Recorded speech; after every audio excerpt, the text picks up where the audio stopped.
טוב. גם זה יכול ללכת מפה עכשיו, אנחנו בחלק השני. בחלק הראשון עסקנו בשאלה למה להתחתן, והגענו למסקנה שאנשים מתחתנים מסיבות של חשבונאות. מנהלים פנקסי חשבונות. אגב, אני באופן אישי, אני לא יועץ זוגי. ואני אומר את זה לאנשים בהרצאה, אני זוכר הייתי פעם בסמינר, נתתי הרצאה על זוגיות, אמרתי לאנשים, תדעו לכם, אני לא מבין בזוגיות, אני לא יועץ זוגי, לא למדתי את זה, ואני לא מציע לאף אחד להתייעץ איתי. למחרת בבוקר אני הולך למשרד, אני רואה זוג דפקים אצלי בדלת, אני אומר להם, שלום, מי אתם? מה זה מי אנחנו? אנחנו היינו איתך אתמול בסמינר. באמת, ברוכים הבאים, כמה אני יכול לעזור? אנחנו באנו בעניין הזוגיות. אמרתי להם, אבל אתם לא זוכרים שאמרתי אתמול שאני לא מטפל בזוגיות? אמרה לי האישה תשובה, מה שאומרים חז"ל, קל וחומר שאין עליו תשובה. אמרה לי, אנחנו רוצים שתעזור לנו למרות שאתה לא מבין בזוגיות. אמרתי להם, תיכנסו. הם נכנסו. אני שאלתי מי יתחיל והאישה קבעה. היא התחילה. אני אגיד לכם משהו. אני לא מסמיק בקלות, אבל אני כל כך התביישתי בשבילו. האישה ישבה רבע שעה ולא חזרה על כללה אחת פעמיים. אני לא ידעתי, באמת שלא, אני חשבתי ביידיש יש, אבל לא ידעתי שבעברית יש כל כך הרבה כללות. עכשיו אני מסתכל עליו, הוא עם פנים של טיסה לניו יורק. הוא בכלל לא איתנו. אחרי שהיא מסיימת, אני אומר לו, מה יש לך לומר? הוא אומר לי, באיזה עניין? אמרתי לו, האישה מדברת פה רבע שעה, מה איזה עניין? ואז התברר לי שהוא שמע כל מילה, כי הוא חזר על כל הברכות בלשון זכר. אחרי שהוא סיים, אמרתי להם, אתם יודעים, יש השגחה פרטית. אני באמת יכול לעזור לכם. תתגרשו. היא אומרת לי, מה זאת אומרת תתגרשו? אמרתי לה, את אמרת שבאת להקשיב לי למרות שאני לא מבין בזוגיות, נכון? אחרי מה שאני שומע כאן, הדבר הכי טוב שיכול לקרות לכם, זה שתתגרשו. תעשו את זה כמה שיותר מהר. מסתכלת עליי, לוקחת את בעלה ביד ואומרת לו, הוא כנראה באמת לא מבין שום דבר האיש הזה.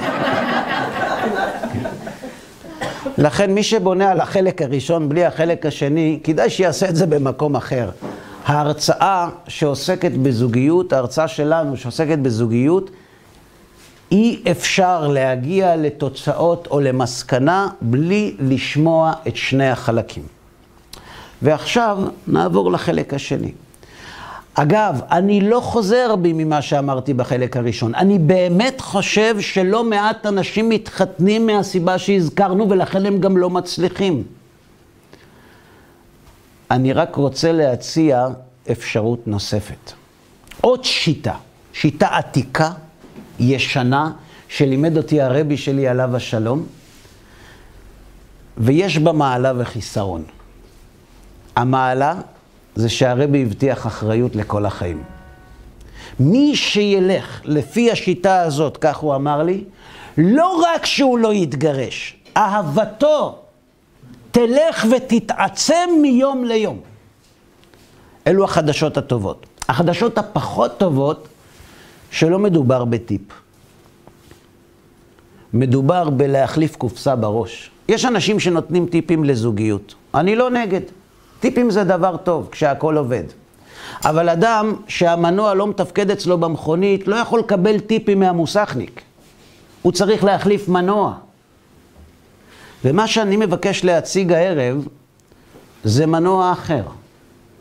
מנוע שדוחף את הזוגיות עד 120. כשאני הגעתי לישיבה שבה למדתי, אני למדתי בישיבה שבה אבי מורי גם למד, וזכיתי לראות את הרבנים של אבי בסוף ימיהם.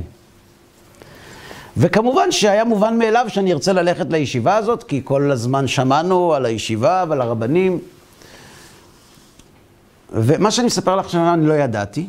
אם הייתי יודע, כנראה שהיה כאן מרצה אחר היום, אבל אני מספר את זה כי זה לתועלת.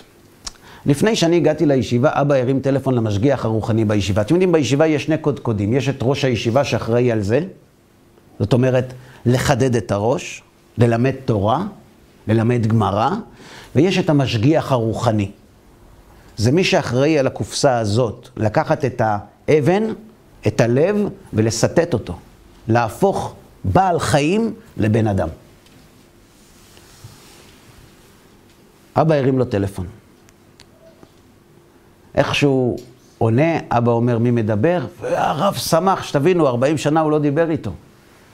אבל יש שני אנשים שזוכרים, את התלמידים הטובים ואת התלמידים הרעים. לכן זוכרים את שנינו תמיד. מה אני יכול לעשות בשבילך, בני? אז הוא אומר לו, תראה כבוד הרב, הבן שלי מגיע ללמוד בישיבה. אני כל כך שמח, הבן שלך זה כמו נכד שלי. אז אבא שלי הרגיע אותו, ואמר לו, תראה כבוד הרב, אנחנו לא דומים. לא דומים, לא נורא, לא נורא. אני אברר מי הוא, יגידו לי. אז אבא הסביר לו, כבוד הרב יכול לשים עין על הבן שלי. בטח, הוא אומר לו, בשבילך, אבא היה תלמיד טוב שלו. הבעיה היא שלרבי שלי היו שתי עיניים ו900 תלמידים. אז אם עין אחת עליי, מה נשאר? זה לא אחראי, אנשים מפקידים את הילדים שלהם בידיים שלו. אני מגיע לישיבה ביום ראשון, ביום שלישי אני מקבל זימון לחדרו של המשגיח הרוחני. עכשיו שתבינו, אני לא יכול להסביר לכם איך מרגיש בחור בן 17-18, שגדול הדור קורא אליו אותו לחדר. פעם הייתי אומר, תאר לעצמך שראש הממשלה קורא לך, או הנשיא. היום, זאת אומרת, קצת נשחק, נניח מסי קורא לך, לא יודע, זאת אומרת, מישהו חשוב. כולי הייתי נרעש ונפחד ביראת רוממות, לא מפחד חס ושלום. אני נכנס לחדרו של המשגיח והוא אומר לי, בני, אני כל כך שמח שאתה באת ללמוד אצלי. אתה יודע, אבא שלך היה תלמיד מיוחד. זה רדף אותי בהרבה מקומות. אמרתי לו, כן. הוא אומר, אני אגיד לך למה קראתי לך. אני רוצה להתייעץ איתך. עכשיו תראו, ההורים שלי הם ענוותנים גדולים, אבל הגן הזה נראה לי שדילג עליי. אני מקווה שבילדים הוא יתאפס. עם כל הגאווה שלי היה לי ברור, האיש הזה לא באמת רוצה להתייעץ איתי, אל תשלה את עצמך, וגם מסוכן שהוא יתייעץ איתי. תביא ארון משנה מהארון, אני מביא, הוא פותח לי, אני זוכר עד היום את המשנה, הוא אומר לי, תקרא, אני קורא, אומר לי, יש קושיה. והוא אומר לי, מה קשה במשנה? זה לא נכון, באמת קשה. הוא אומר לי, מה אתה אומר? נתתי לו תשובה. הוא אומר לי, זה לא נכון.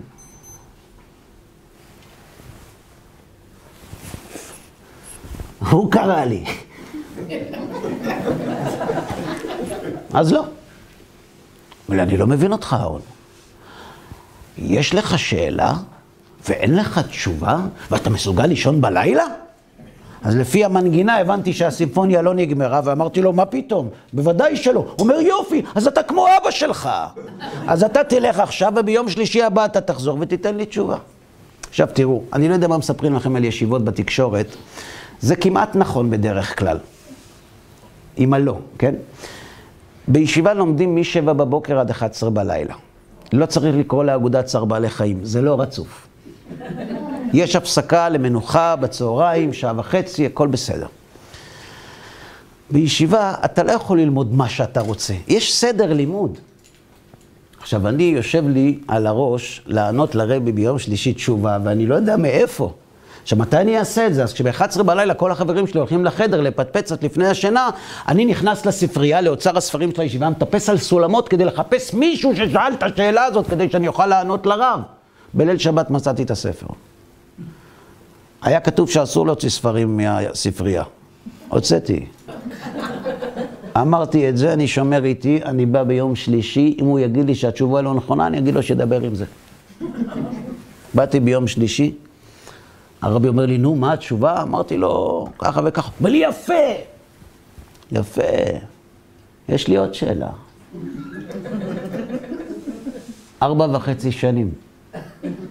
כל יום שלישי, שאלה ותשובה. אני חייב לו את החיים שלי. אתם מבינים איך אדם בן 90 שם עיניים על בחור בן 17 בלי לראות אותו? ככה. חברים יקרים, הישיבה שלנו הייתה ממוקמת בשכונה, מה שנקרא מעורבת. אתם יודעים? מעורבת. אתם יודעים למה אני מתכוון? כאלה ששומרים שבת, וכאלה שישמרו שבת. היה בינינו שלום, כבוד, ידידות. מעולם לא הייתה תגרה או מילים קשות. ואני מדבר איתכם על מאות של בחורים. ליל שבת אחד, אני עומד במרפסת של הישיבה. אני מסתכל למטה על השכונה, אתם יודעים, שכונה רגילה, ישראלית, חבר'ה חוזרים מהצבא, חבר'ה מהתיכון, אחד בא עם האופנוע, אחד בא עם האוטו של אבא. ואני עומד ומסתכל עליהם, ואני יש לי אוזן מוסיקלית. אני שומע שהם נהנים. ואז אני שואל את עצמי, תגיד אהרון, אתה בישיבה נהנה כמוהם? כשבדקתי, הם ניצחו בהפרש ניכר. לא, אני לא נהנה כמוהם. הם נהנים יותר. אז למה אתה פה והם שם? והתשובה היחידה שהייתה לי, הייתה ביולוגית. אני פשוט נולדתי לרחם עם כיפה. והם נולדו לרחם בלי כיפה. אבל יכול להיות שאם אני הייתי נולד לאמא שלו, והוא לאמא שלי, אני הייתי עכשיו על האופנוע. והתביישתי מעצמי.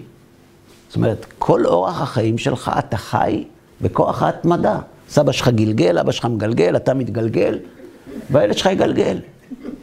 זהו, בזה זה מסתכם כל האמונה שלך. עכשיו שתבינו, ללמוד בישיבה זה לא דבר פשוט.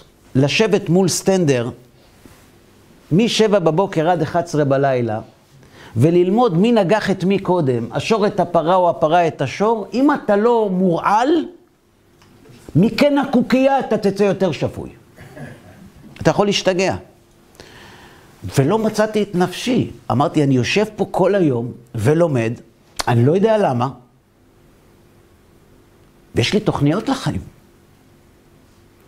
ולא ידעתי מה לעשות. ואז נזכרתי שביום שלישי יש לי פגישה. אמרתי, יום שלישי הזה, אני אשאל את הרב את השאלה. עכשיו שתבינו, זה לא פשוט. לעמוד מול אדם גדול כל כך, גם לברור את המילים וגם לדעת איך לשאול, זה לא פשוט. אבל אני נלחמתי על החיים שלי.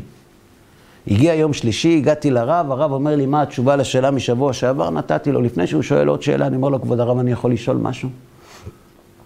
הוא אומר לי, כן. אמרתי לו, כבוד הרב, אני רוצה לדעת מה אני עושה בישיבה. למה אני פה? אני מוכן להיות פה, אני רוצה לדעת למה. אבל שאבא שלי למד אצל הרב, אני צריך להיות כאן?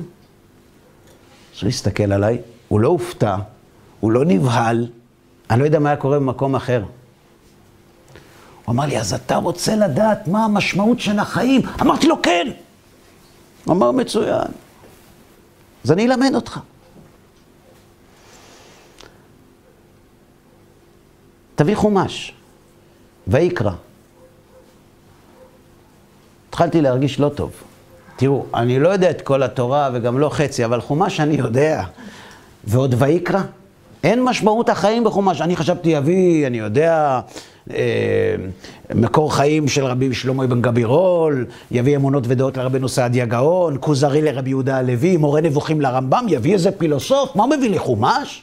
עכשיו, אם האיש הזה רוצה לסובב אותי, על האצבע הוא יכול לסובב אותי. ואני נלחם על החיים שלי, אני לא אתן לו לעשות את זה. כולי ככה תוסס ותפוס, מביא לו את החומש, אומר לי, תפתח, פרשת קדושים תקרא. אני קורא, וידבר אלוהים אל משה, דבר על בני ישראל, ואמרת להם, קדושים תהיו, כי קדוש אני השם אלוהיכם, איש עמו. הוא אומר לי, זהו.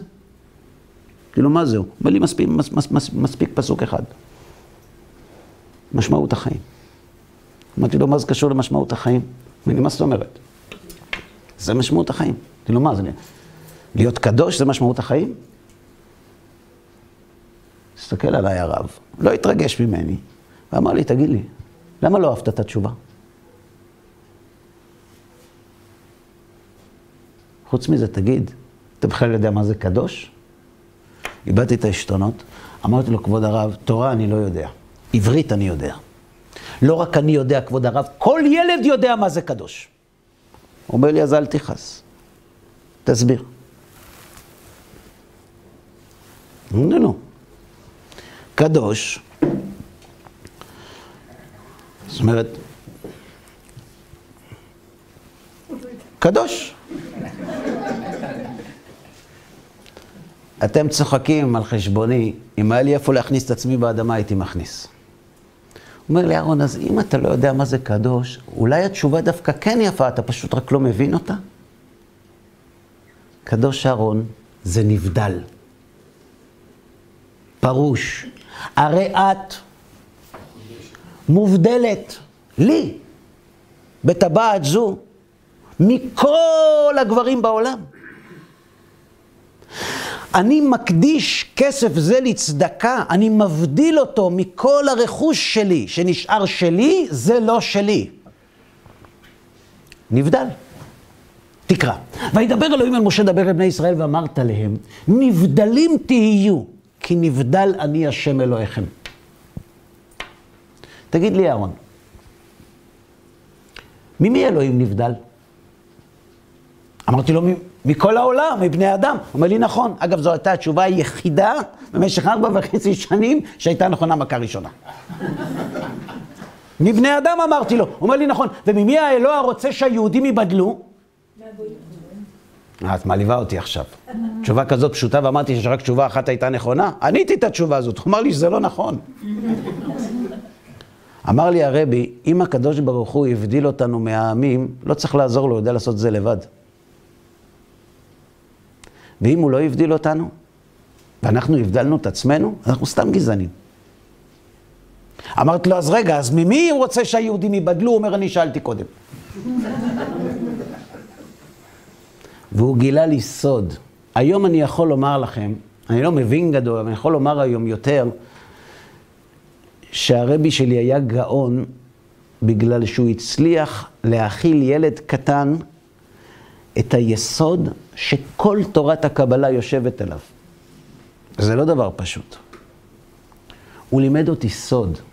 מי שיבין את הסוד שהרבי שלי לימד אותי, יבין קודם כל, וירצה ליישם, זה לא קורה ביום אחד, אבל ירצה ליישם. מרגע זה אני מבטיח לכם בשם מורי ורבי, כל החיים שלו ישתנו. אמר לי הרבי כך, יש בעולם שני כוחות, סותרים, מנוגדים, זה לזה. והפלא הוא שאם יחסר אחד מהם, האדם ימות. כוח אחד הוא כוח הנטילה. והשני, נתינה. לקחת ולתת. אדם לא יכול לחיות בלי לקחת. אוויר, מזון. והילדים ילמדו אותנו שאנשים לא יכולים לחיות גם בלי לקבל רגשות. כשילד לא מקבל את תשומת הלב המינימלית שהוא זקוק לה, הוא יקבל אותה. בדרך אחרת.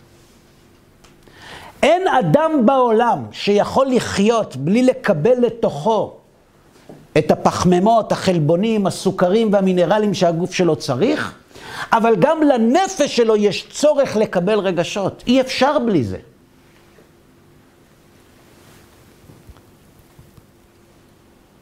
בבתי אבות יושבים היום אנשים שמי שבודק את הסטטיסטיקה שואל את עצמו איך זה קורה שדווקא כשאדם מגיע לבית אבות הוא מת. אז צריך לבדוק את זה, אבל יש לי השערה לפחות חלקית. אני הייתי מלמד פעם בבית אבות.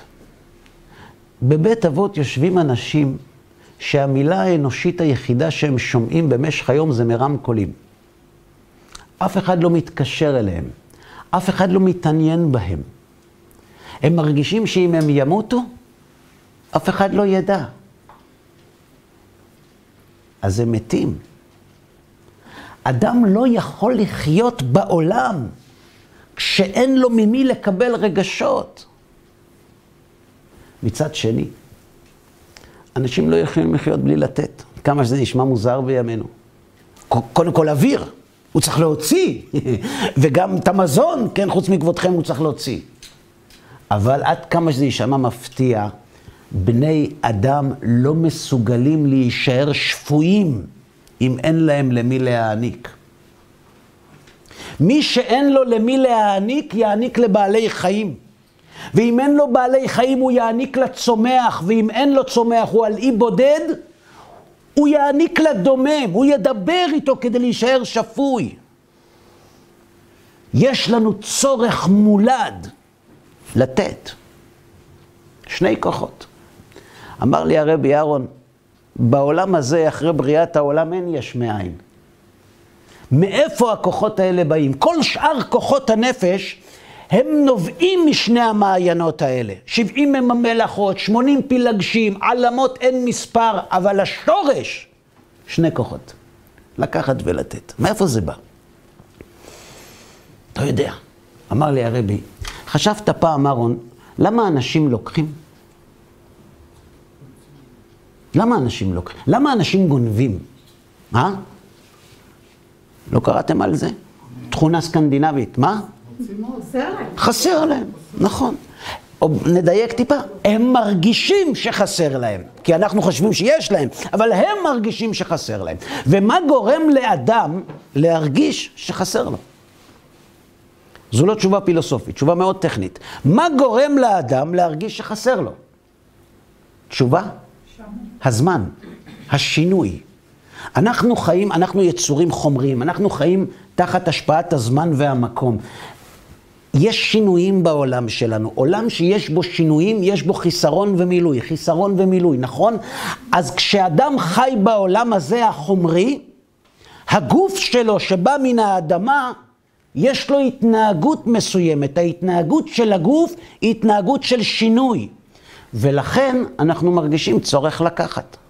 אדם נשם, עבר רגע, עבר עוד רגע, הוא צריך להוציא. עבר עוד רגע, הוא צריך להכניס. למה האדם מרגיש שחסר לו? כי יש לו גוף. והגוף של האדם מוריד את הנשמה שלו אל תוך האקווריום של הזמן, ובמימד הזמן יש שינויים שיוצרים את מימד הזמן, והשינויים האלה אחראים לתחושת החיסרון שלנו. מי שאין אצלו שינוי, אין לו חסרונות.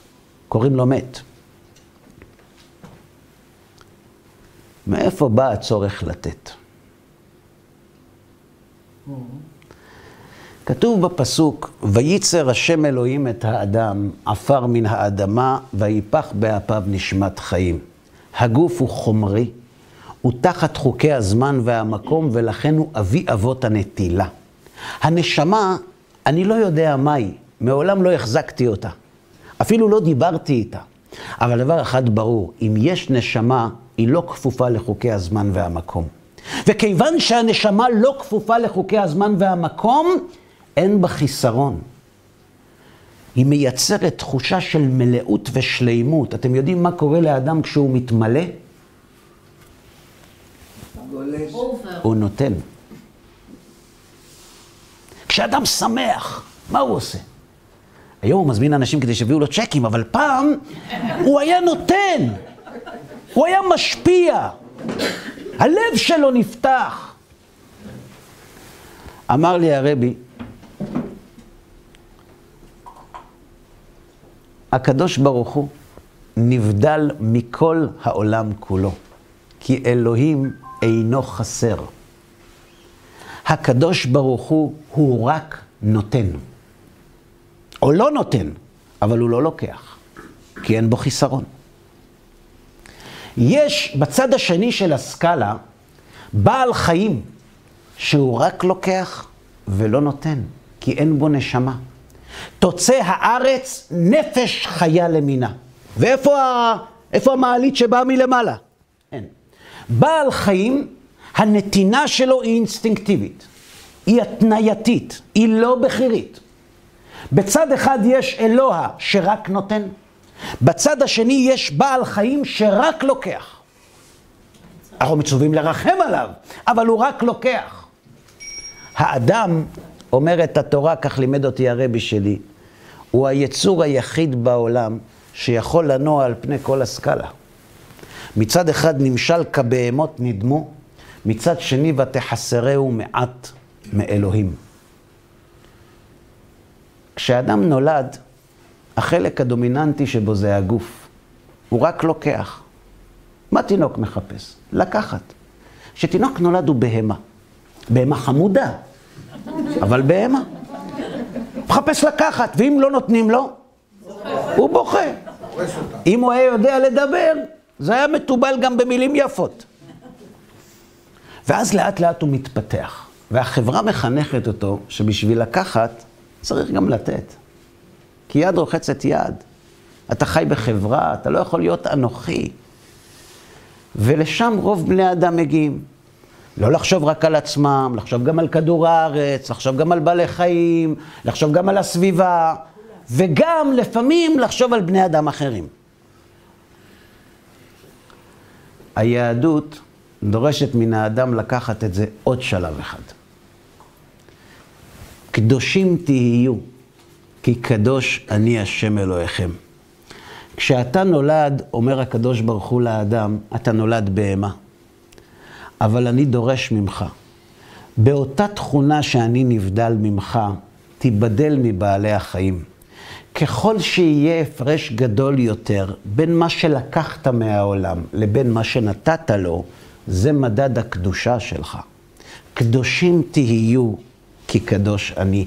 תיתן יותר ותיקח פחות. זה לא קורה ביום אחד, אבל ככל שיהיה הפרש, הדלתה בין מה שנתת למה שלקחת, ככל שהיא תתעצם, אתה יותר נבדל מבעלי החיים ויותר קרוב לאלוהים. זו המטרה שלמענה קיבלנו חיים. כך לימד אותי הרבי. וזה כתוב בפסוק, קדושים תהיו. תיתן יותר ותיקח פחות. אמרתי לו, רבי, זה יפה, אבל יש זו מילה בעברית. פרייר. נכון. בעברית צחה, פרייר. הרבי לא התרגש, בכלל. הוא היה מוכן. אמר לי, אני אשאל אותך שאלה. תראו לעצמכם, כמובן אני שדרגתי את הסיפור כדי שאנשים לא ירדמו, אז הוא אמר, תתאר לעצמך אישה, היא מנהלת בית ספר, היא אומרת לבעלה, תראה, הערב יש לי אספת הורים, אני אגיע ב-10 בלילה, אני הבטחתי לילדות מחר מרק עגבניות ואין עגבניות. אתה יכול ללכת היום אחרי צהריים למכולת לקנות עגבניות? אתה יודע מה זה עגבניות, כן? יופי. היא חוזרת ב-10 בלילה הביתה, מסתכלת על השולחן, אומרת, וואו, עגבניות יפות, כל הכבוד, זכרת. כל הכבוד, זה מחמאות שעוזרות לו בפעם הבאה גם לעשות את מה שהיא מבקשת. אני רואה שלא קנית רקובות, יפה, קיצור. כמה עלה? אמר לה 50 שקל לקילו. היא אומרת לו, אתה קנית קילו עגבניות ב-50 שקל, שאני אבין. הוא אומר, כן, למה יש עם זה בעיה? אז היא אומרת, לא, לא. בוא נתחיל מההתחלה, ערב טוב. יש לך מושג כמה עולה קילו עגבניות בשוק? הוא אומר לה, כמה? היא אומרת לו 5 שקלים. הוא אומר לה, מה? רימו אותי? הוא לא ישן בלילה, קודם כל צריך להחזיר את הכבוד הגברי שלו, ומישהו צריך למות. אז הוא ב-4 בבוקר כבר בשוק הסיטונאי, כדי להרוג את הבעיה שהיא קטנה. נכון? הוא לא פרייר. אפשר לספר את זה אחרת? אותו סיפור. היא גם מנהלת של בית ספר. היא חוזרת ב-10 ואומרת לו, אני ממש קנית עגבניות. כמה עלה? אמר לה 50 שקלים. אתה קנית קילו עגבניות ב-50 שקל? כן. אתה יודע כמה עולה קילו עגבניות? כן. כמה? 5 שקלים. אז אתה יודע, אז למה קנית ב-50? הוא אומר לה, זה לחוץ? חייבים לספר? היא אומרת, לא תספר, כן, אין סודות. אמר לה, תראה, הייתי בחנות. ראיתי את הילדים של הירקן. הנעליים שלהם קרועות. צדקה זה לא נעים לתת. אז אמרת לו, קח 50 שקל, אתה יודע, תחשבן, יהיה בסדר, לבריאות. והלכתי. זה פרייר אהרון. 2 אנשים קנו קילו עגבניות ב-50 שקל, כשהקילו עולה 5 שקלים. אחד פרייר ואחד קדוש. אתם יודעים מה ההבדל? אמר לי הרבי ככה, בעברית אין לשון להתפעל בפרייר. אין מתפרייר. כי אתה לא יכול לעשות את עצמך פרייר, עושים אותך. אבל בקדושה יש מתקדש. כי בקדושה רק אתה עושה את עצמך. והתקדישתם והייתם קדושים. ההבדל בין הקדוש לפרייר זו הכוונה. הוציאו יותר ממני ממה שרציתי לתת, או החלטתי לתת יותר ממה שקיבלתי. זה ההבדל בין קדוש לפרייר. האמת, השתכנעתי. אמרתי לו, אבל זה קשה, איך עושים את זה? אז הוא אמר לי, מתחתנים. זה לא מצחיק בכלל. אני הייתי בשוק, אני חשבתי שמתחתנים מאהבה. אמר לי הרבי, הזוגיות זו מסגרת מרתקת. אם תסתכל, תראה שבזוגיות שני בני הזוג תמיד מרגישים שהם נותנים יותר ממה שהם מקבלים. עכשיו, יש חוק שימור החומר. אם הוא נותן הכל והיא נותנת הכל, וכל אחד מרגיש שהוא נותן יותר מה שהוא מקבל, לאיפה זה הולך הכל? תשובה, זו טבעה של זוגיות. הזוגיות נבנתה כדי לקדש אנשים, כדי להבדיל אותם מבעלי החיים. בזוגיות אתה תמיד תרגיש שאתה נותן יותר ממה שקיבלת. אם אתה שייך לחלק הראשון, אהרון, כשתגלה שאתה נותן יותר ממה שקיבלת, תהיה מתוסכל. אם אתה שייך לחלק השני, כשבסוף היום תגלה שנתת יותר ממה שלקחת, אתה תרקוד מאושר. השאלה לאיזה חלק אתה רוצה להתחבר. השאלה למה אתה מתחתן. אם אתה מתחתן בגלל שאתה סוחר, זה ממש לא כדאי. אבל אם אתה רוצה להיות קדוש, כמה שיותר מהר תתחתן. כי תגיע יותר רחוק. זו תפיסה שונה לגמרי ממה שאנשים רגילים. זה נכון, יש לנו צרכים. עם הרצאות כאלה לא מתחתנים. לא שלא התחתנו, לא מאיים עליי. לא מאיים עליי. אין זמן. רגע, יש זמן. אני לא מתעלם מהיותנו בני אדם. אנחנו לא מלאכים. יש לנו צרכים פיזיולוגיים, יש לנו צרכים רגשיים. אני לא אומר שמי שרוצה להיות קדוש הוא רובוט. הוא לוחץ על כפתור, אני נותן יותר, לוקח פחות, אני מאושר. הוא בן אדם, יש לו צרכים. אתם יודעים איפה רואים את ההבדל בין הקדוש לסוחר? ביום הרגיל לא תראו את ההבדל. שניהם תאבים, שניהם אוהבים, שניהם מתרגשים. לא תראו הבדל. את ההבדל תראו כשהזוגיות עולה על סרטון. על מה חושב הסוחר ועל מה חושב הקדוש. אתם רוצים לשמוע? אני אספר לכם. עם זה אנחנו נסיים.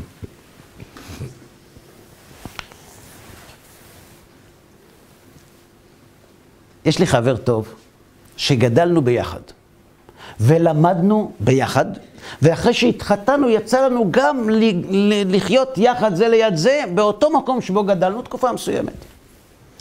לילה אחד אני חוזר מההרצאה ב-11 בלילה, הולך להתפעל ערבית, אני רואה אותו מגיע לבית כנסת עם תליד תפילין.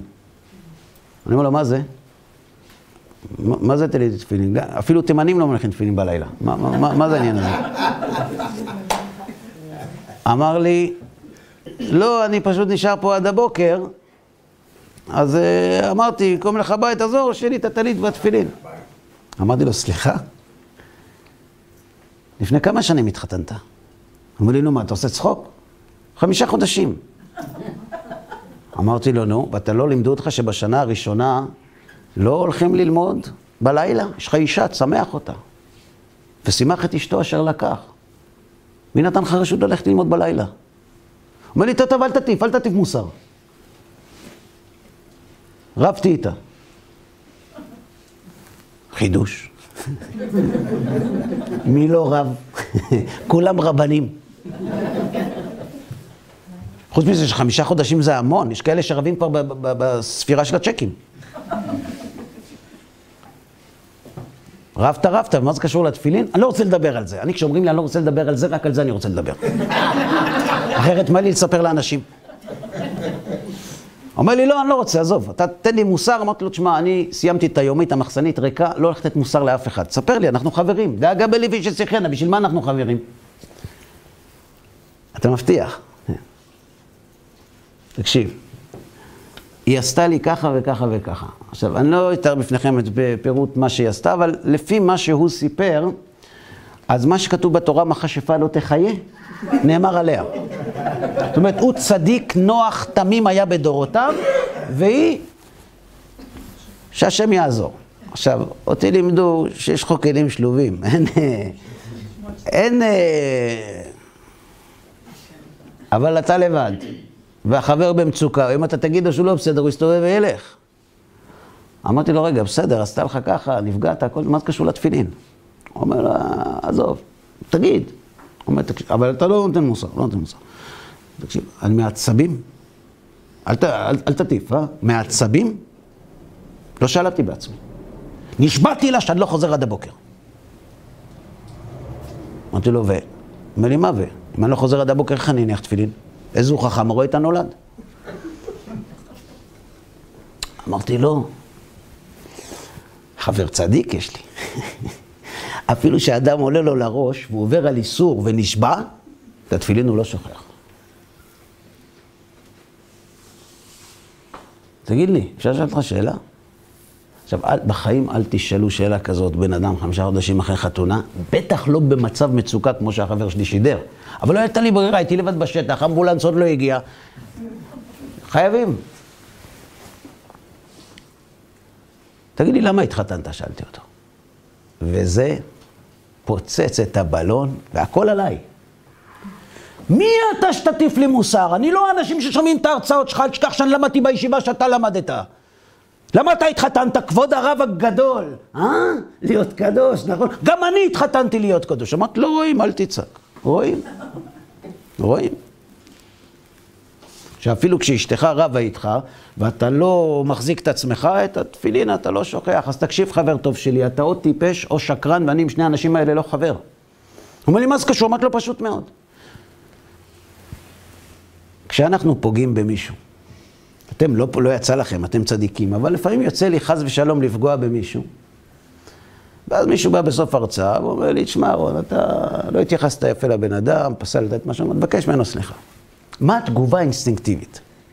אני? ממני, אני באתי מהבית שתת לו, ממנו, מה כבר אמרתי לו? מה, קטן, כלום, ממני, האפס, ממני. פתאום אנחנו נהיים קטנים. למה? כי אנחנו יודעים שאם נהיה גדולים, צריך לשלם הרבה יותר. אז אנחנו מעדיפים להיות ענוותנים. טוב, ואז אני בא ואני אומר לו, תראה, לא הסברתי את עצמי טוב, או אולי אתה לא הבנת אותי כמו שצריך, כנראה אתה לא הבנת ואני הסברתי טוב, אבל אם הבנת מהדברים שלי משהו שבכלל לא התכוונתי, אז אני מתנצל. אבל כשמבקשים סליחה באמת ממישהו, כשאנחנו יודעים שפגענו במישהו, קשה לנו לבקש סליחה, והלכנו וביקשנו, אנחנו מרגישים אושר פנימי. מאיפה האושר הזה בא? אתם יודעים מאיפה? כי אנחנו טיפוסים סובייקטיביים. כשאנחנו מסתכלים על מה לקחנו, אנחנו מסתכלים קטן. על מה נתנו, גדול. מה קורה כשאתה נותן את מה שאתה לוקח? אתה מרגיש קדוש. אז תקשיב חבר שלי, אתה או טיפש או שקרן. כי פה, אתה סיפרת לי, לא אני, שאשתך 100% לקחה לך. אתה לא לקחת כלום, רק נתת. והשפילה אותך 100%. ואתה מוותר על עסקה כזאת. מי זוכה לעסקה של 0 ל-100? ואתה הולך לבקש ממנה סליחה עכשיו. זה לא לתת לה 100%? אז הוא אומר לי, מה, שאני הולך לבקש ממנה סליחה? אמרתי לו, לא, אתה לא חייב. אתה יכול להישאר פה עד הבוקר, ואז תניח תפילין. אבל אל תספר לי שאתה רוצה להיות קדוש. כי מי שרוצה להיות קדוש לא מוותר על הזדמנות של פעם בחיים. ללכת לבקש מאשתך סליחה על 100% דבר שעשתה לך לא טוב. ואתה מוותר.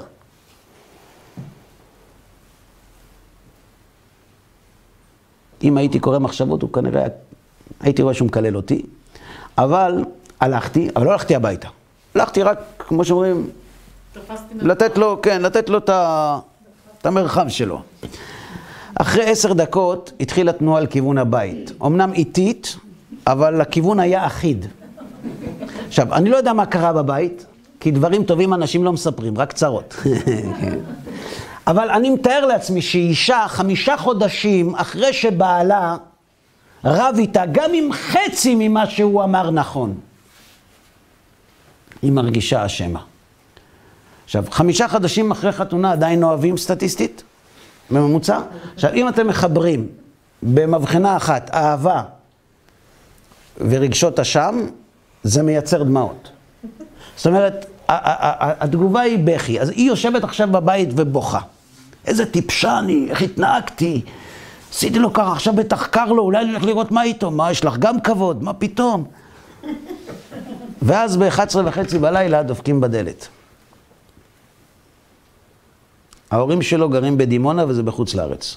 אז הם בטח לא מגיעים עכשיו. ההורים שלה באוסטרליה, אין מצב שהם פה. צדקה לא מבקשים ב-11:30 בלילה. בעלי, בעלה שייך לעדה, שאם הוא אמר שהוא לא בא עד הבוקר, לפני 11 הוא לא פה, כדי שיהיה ברור שהשמש זרחה. כי מילה זו מילה. אבל לפעמים קוראים ניסים. היא הולכת לעינית, מסתכלת, ורואה מישהו שבפרופיל קצת עקום אבל מזכיר את בעלה.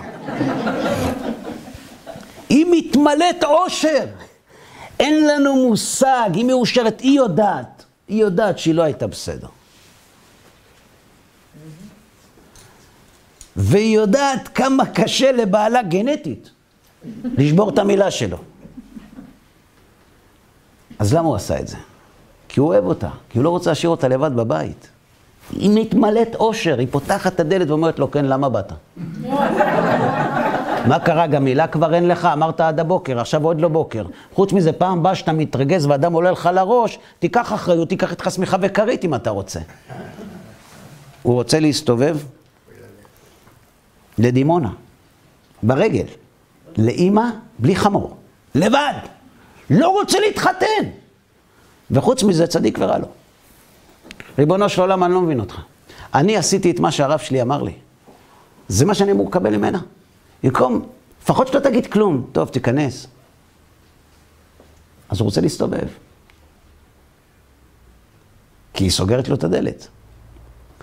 אבל הרבי שלו דחף לו את הרגל בדלת. והוא נכנס. והוא אומר לאשתו, למה באתי? אני רוצה לבקש ממך סליחה. עכשיו, בחיים, אל תבקשו סליחה אם אתם לא באמת מתכוונים, כי רואים את זה, וזה רק עושה יותר גרוע. כי אתה גם רוצה להיות צדיק על חשבוני, אתה רוצה למנף את הסיטואציה לטובתך. לעשות אותי לגמרי באדמה. לכן, אם אתה לא באמת בטוח שאתה צריך לבקש, תשתוק. אז היא אומרת לו, אתה רוצה לבקש סליחה? על איזה מהדברים שעשית אתה רוצה לבקש סליחה? הוא אומר לה על שני דברים. עכשיו, תגידו לי אם הוא משקר. הוא אומר, דבר ראשון, אני רוצה לבקש ממך סליחה על זה, שאני נשבעתי לך שאני לא אחזור עד הבוקר. אני עשיתי את זה כדי להכאיב לך, כדי שלא תשני בלילה. ואני כל כך כועס על עצמי, איך אני, לבן אדם שאני הכי אוהב בעולם, עושה רע? רוצה לבקש סליחה על זה. אם לא הייתה תקרה, היא הייתה מגיעה לשמיים.